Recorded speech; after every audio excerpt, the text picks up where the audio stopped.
Bonjour, ici Philippe Michaud pour le blog Brancha de Best Buy. Sur le marché, il existe maintenant beaucoup de marques différentes de haut-parleurs sans fil. Et puis parmi toutes ces marques-là, il y a Jam. Jam, c'est une marque qui s'est fait connaître entre autres pour ses petits haut-parleurs. Mais maintenant, l'entreprise souhaite s'attaquer à plus gros, en fait, aux ténors dans le domaine, parce qu'elle vient de lancer deux nouvelles enceintes, en fait, des haut-parleurs plus gros et plus puissants de ce qu'on avait l'habitude de voir précédemment.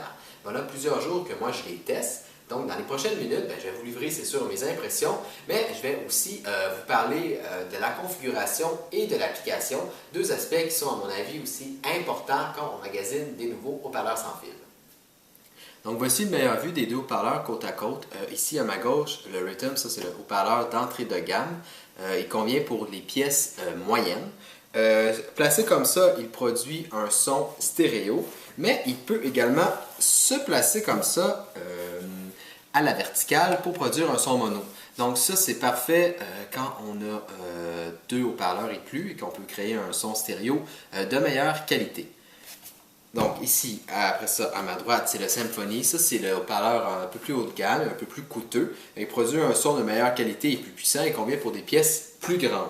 Les deux modèles de Jam disposent, vous pouvez voir ici, deux boutons, sauf que sur le Symphony, vous en retrouvez un peu plus. Donc en fait, il y a une deuxième rangée de boutons. Donc la première chose qu'on nous demande de faire dans le manuel d'instruction, c'est de télécharger l'application gratuite. C'est ce que j'ai fait, puis quand je l'ai ouverte, c'est ça qu'on m'a montré. Donc en fait, à peu près la seule option que j'ai, c'est de lancer l'installation, la configuration d'un nouvel appareil. Donc la première étape consiste à brancher dans une prise électrique son haut-parleur. Donc après avoir branché le haut-parleur, j'attends que la petite lumière rouge cesse de clignoter. Ça prend environ 60 secondes. Donc une fois que c'est fait, j'appuie sur suivant. J'appuie ensuite sur le bouton Wi-Fi situé à l'arrière de l'appareil. Searching for Wi-Fi connection. Et puis la lumière, on constate qu'elle clignote en bleu. Donc après ça, j'appuie sur suivant.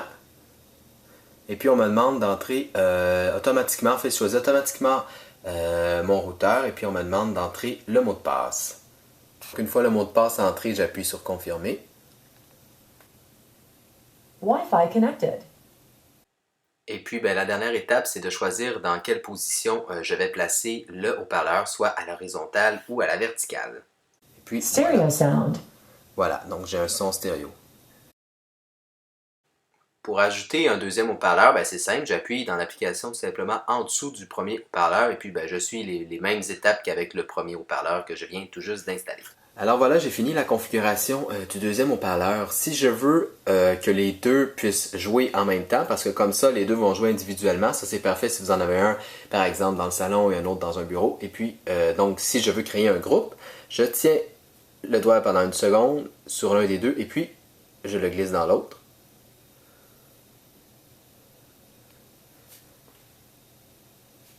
Haut-parleur synchro. Donc, vous pouvez voir aussi que les haut-parleurs maintenant s'expriment en français. On peut régler, une fois qu'on a configuré les haut-parleurs, le langage, la langue plutôt. Donc, j'ai mis en français, bien sûr. Une fois le groupe terminé, je peux régler par exemple l'audio pour chacun des deux haut-parleurs, comme ça. Je peux également changer le canal. En fait, là, les deux haut-parleurs vont sonner comme s'ils étaient stéréo, mais si je veux, j'appuie ici. Canal gauche. Par exemple, le Symphony va être le canal gauche, et puis pour l'autre, Canal gauche. Canal droit. il va être le canal droit. Donc, pour choisir un morceau à faire jouer sur nos haut-parleurs, il faut aller ici, on appuie sur les petites notes, et puis on nous renvoie soit par exemple Spotify, ou d'autres applications. C'est important de savoir que l'application de Jam ouvre une nouvelle application. Donc ici, on a l'application Spotify qui est ouverte. Donc si on veut retourner dans notre application, c'est ça, il faut procéder de la façon suivante. L'application de Jam permet aussi de régler la musique. Là. Mis à part l'audio, on peut faire play, pause, on peut revenir en arrière. Donc c'est à peu près ça. C'est quand même assez limité, mais d'un autre côté, je pense pas qu'on aurait eu besoin de contrôle supplémentaire.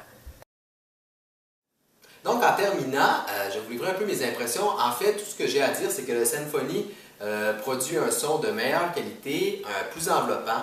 Les basses sont plus accentuées sans pour autant contaminer toute la musique. On entend bien les instruments et ça, peu importe le genre musical qu'on écoute. Je ne dis pas que son petit frère produit un son cacane, mais disons que dans une grande pièce, peut-être que j'en mettrais deux. Donc voilà, si vous avez besoin d'informations supplémentaires, vous pouvez lire ma critique complète sur le blog Branche-toi. C'était Philippe Michaud et je vous dis à la prochaine!